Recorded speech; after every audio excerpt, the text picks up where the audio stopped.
The first thing I always want to do when someone gets a single leg on me is stuff the head, right? If I'm stuffing his head, check move. It's not much he can do here. He can't see me, and I'm with all this weight right here. So boom. First step, I want to stuff his head and push on it as hard as I can. The next thing I want to do is I want to drop to a knee. I come to this knee that he has a single leg on. As soon as my knee touches the mat, there's an imaginary gate right here with his head. I want to close this gate and put my hips on top of his head. Here, you see my hips?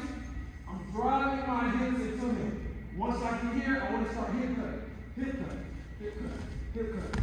Until I feel his lock break. Once the lock breaks, we can work it all hip. High in the thigh, circle behind to get my two.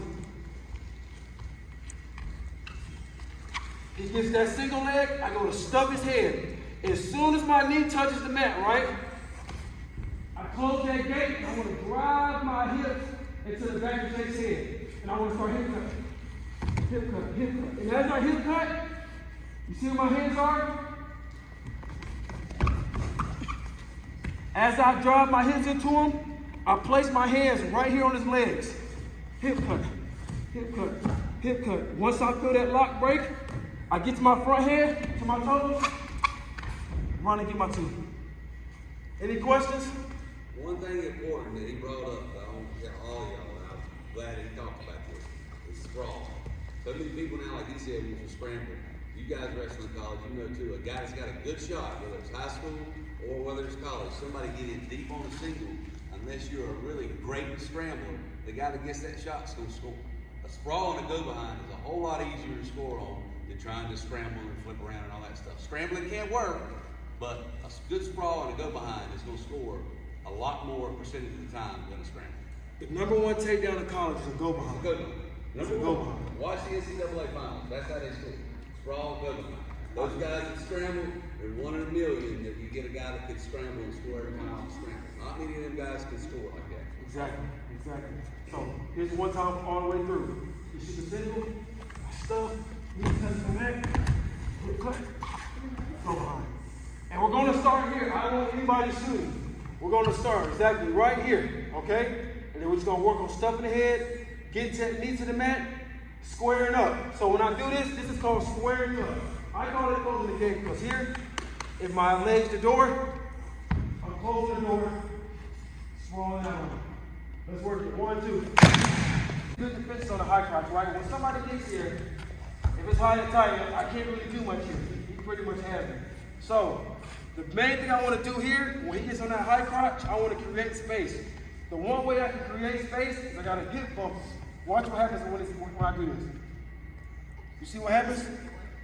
Hey, let's be mature here, okay? You see what happens?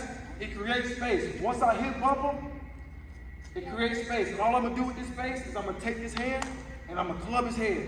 And boom, I'm gonna throw it to the inside. So he gets high in that high crotch, I bump and throw. It's as simple as that. Bump, throw. Once I get in here, same thing, right? I'm stuffing the head, Then knee touches the mat, I close the gate, drive my hips onto him, hip cut, hip cut, hip cut. Once I get here, easy go behind. All right? Trust me, if you're ever wrestling and somebody does this to you, you'll second guess about shooting. So he shoots that high crotch, boom, create that space.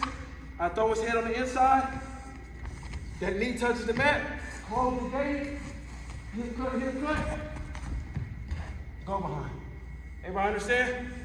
We're starting in on the high crotch. 1, 2. Throw his head inside. Stop. Hip cut. Once I get the lock broke, get on my toes. Run behind and get my two. One more time.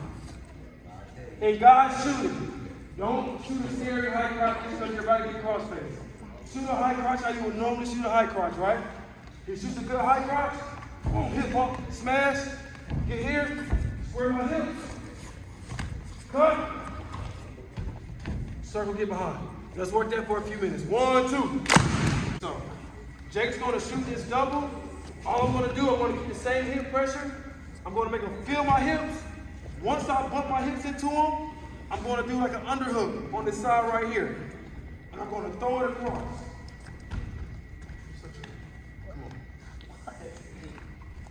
So I bump, Do it. throw his arm up. What are you doing?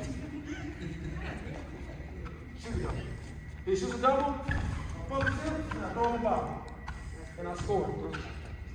The arm I'm throwing, so if his head's on this side, I want to throw the arm on the opposite side because I want to catch here. So I throw it by, catch here, score my two. And this way I have something to control while I'm on top.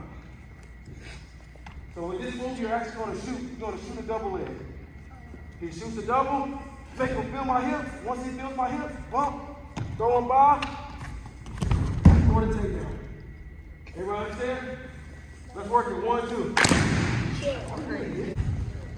It's easier to throw at the elbow than it is here. The closer I am to the armpit, the more of his arm I have to throw.